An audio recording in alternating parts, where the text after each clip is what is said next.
Hello and welcome back, my dear students. How are you doing today? I'm Anushka, your teacher, and today it's going to be a fun learning session when we will learn about Word. So, I'm sure everybody at one point or time has wanted to create a document in their computer or their laptop. Now, what does a document has? It has a lot of text, and how will you add a lot of text? So, there are only two ways. If you can manually write them on a paper with a pen, but if you end up having any mistake, you'll have to do it all over again. Or you could create a document in a word processing program or a software which will help you in changing the fonts whenever you want, deleting or adding further text whenever you want to. So there's so much comfort and ease when you edit documents in a word processing software. So today we will learn about Microsoft Word, which is the most popular word processing program, and it helps us in creating, formatting and saving a Word document. So the other features that includes are it provides us inserting and deleting text, of course, spelling and grammar, thesaurus, which is nothing but providing synonyms for your words. So for example, you type a word, let's say you type beautiful, so if you click on the thesaurus option for the word beautiful, you will be able to find a lot of synonyms for the word beautiful itself. Then you have a very interesting feature, find and replace, which we'll see in the coming text. Then bulletin numbering, inserting images. Alright, so let's begin this chapter. Project mobile computer. So in this text we will be able to see a project called mobile computer being made in Microsoft Word. However, in the live project that I'll demonstrate to you, I'll create a document. I'll create a document in Microsoft Word based on COVID-19. So first and foremost, we'll read some text and then we'll directly move towards our application and see what we have there. And then we'll move back and forth between the text and the document. Right. So let's see what it says. Entering text. You already know how to start a new document and how to enter text in Word. Right. The text. Now with the help of keyboard, you'll enter text into the new document to create a project. Alright, that is how we create a new document and add some text to it. Then we can edit the text, we can move it, we can copy it. So by moving we means we cut it. So if we cut it from one place and move it to another location, that's one thing. But if we copy it, we just simply make a copy of it. So the text will now be displayed in two places, right? That's one thing. Then we see inserting text in document. So whenever you insert a text in a document, you will always see an insertion point. It looks like this, which we also call as a cursor. Right. Now deleting text. Okay. Undo feature and spelling and grammar check. So let's go on and open our Word document. So how will we open a document? We'll simply type Microsoft Word 2010. Once we click open on it, we'll be able to open it. Right. Now what I'll do is I'll simply open my document that I had already created to save us some time. And now as you can see, the document is here on COVID-19 or coronavirus. Right. So I've added some text for the demonstration, which says, so this is a heading and this is the text. Now let's say I want to write that this is a project that I am making for class 4th. Right. This project will help you learn about coronavirus and or COVID-19. Now we read about inserting text. So this is how we enter text, and this blinking cursor is called the insertion point. Right. If I enter anything from my keyboard, it will be placed right side of the cursor, to the right of the cursor. Right. So that's how we did it. Now if I want to delete it, I can select my text and then press backspace. Now that I have pressed backspace, I can press enter if I want to go to the next line. Right. Now if I want to, now in the text we read that undo feature. So what is an undo feature? It is used to reverse the actions you take while working in a document. So I want to have my text back, and I will press Ctrl Z. So once I've pressed Ctrl Z or Ctrl Z, I can see the text that was deleted earlier is now on the document yet again. And one more thing, if I delete it again and if I want to undo it, I can just go to my quick access toolbar and see, you can find that there is this feature available as a shortcut. I do not need to press Ctrl Z again. I can simply click on it and then you will be able to find it. Right. Now I'll delete that again. Okay, so I'm deleting. One second, I deleted that again, and now I'll press Ctrl and Z. Okay, moving ahead, spelling and grammar check. While inserting text in Word, you might have noticed the words you underlined with red and green color. So let's say I want to write class, but I end up making a mistake here and it says class now. So as you can see that there's this underlined red zigzag line underneath the word class.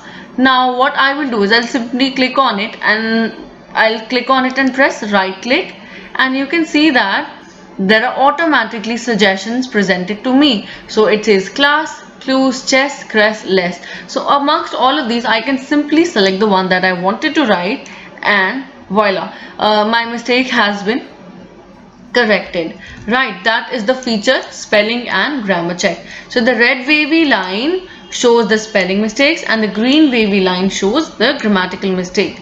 Right, if I end up making this project will, if I make a grammatical error here, let's say will helps you. So now that's a grammatical error, right?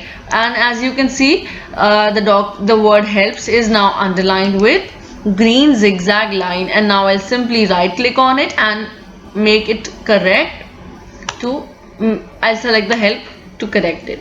Right, so that's how grammar and spelling check is done in the Word document. Now we will see another option, which is correcting a mistake by right clicking. Yeah, we did that.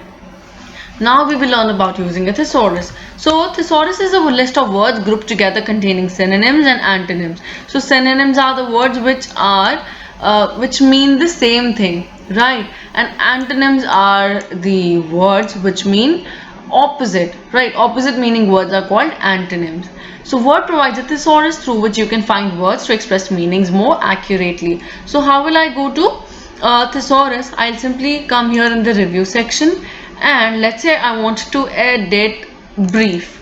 I'll select the word brief and enter thesaurus, and as you can see that it will search for synonyms and antonyms of the word brief in the thesaurus section. Now you can see I can select passing, momentary, but none of it fits my text, so I'll just let it pass. And this is a project, so let's say I want to search for project. I'll simply type it here, and let's see what are the synonyms present here for the word project. So this is a scheme, plan, development, mission, venture, undertaking. Now I think undertaking word will suit our data, so I'll simply replace my word project with the undertaking, right? But this is an undertaking. Okay, so we have learned this feature as well. Now I'll teach you about finding and replacing text. So this is a very interesting feature because sometimes we end up making a mistake and throughout our document. So let's say we have a 10-page document, right? And we somehow made an error in all the 10 pages, the same error. So what will I do? I'll find the word where I made the error and I replace it with the more accurate word, right? So let's say I will click Ctrl and F, and one second. Okay, so Ctrl and F is for finding the word, but since I want to replace it as well, I will simply press Ctrl and H. Now you can see that find and replace is provided to me. Now I will search about COVID. Okay, so let's say, and I want to replace COVID with capital COVID. Makes sense because I want to highlight that word. Now I'll simply select on replace all. Now as you can see that Word has completed its search for the document and has made 3 replacements. Alright, now as you can see COVID has been replaced by capital COVID here, and in within the document there have been 3 errors for the same, right? 1, 2 and 3, right? So that is how we will use this feature of finding and replacing the text. Then we see formatting text. Now formatting simply means changing the appearance of text to make it look good, nice by formatting, right? We in the formatting thing we can change this text case, which means we can make sure that everything that we have should look be in a lowercase thing. Then we can ensure that everything that we type will be in uppercase, capital letters. Capitalize each word. So first character of each word is capital and rest of are small. And then we have a toggle case. Now this is a funny bit.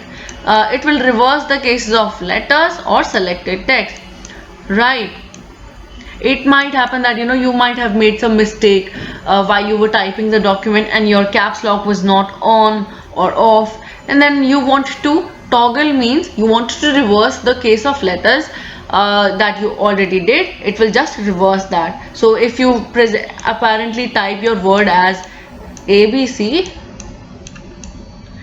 and you toggle it, now it will look something like this, ABC, right?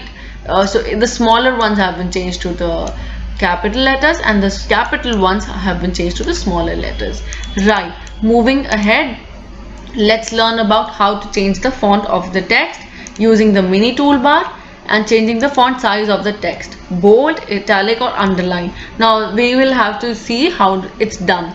In theory it might look like a huge thing, but when you open the Microsoft Word, this template, this whole user interface is very simple. The software itself is very simple and it should be very easy for you to practice it.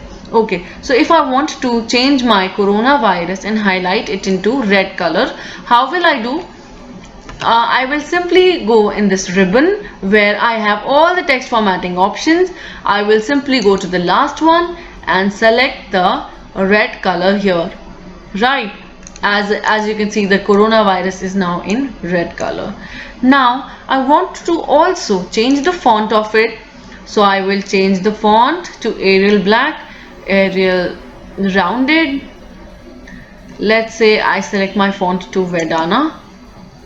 As you can see, the whole font has now been changed, right, with respect to the COVID-19 thing.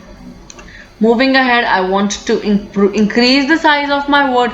I want to highlight it to so big, at least bigger than my whole paragraph. I will select the size that I want to, and that's it, guys. We have simply learned about increasing the font size from the font ribbon, increasing or decreasing the size. We have learned about changing the color of it, right?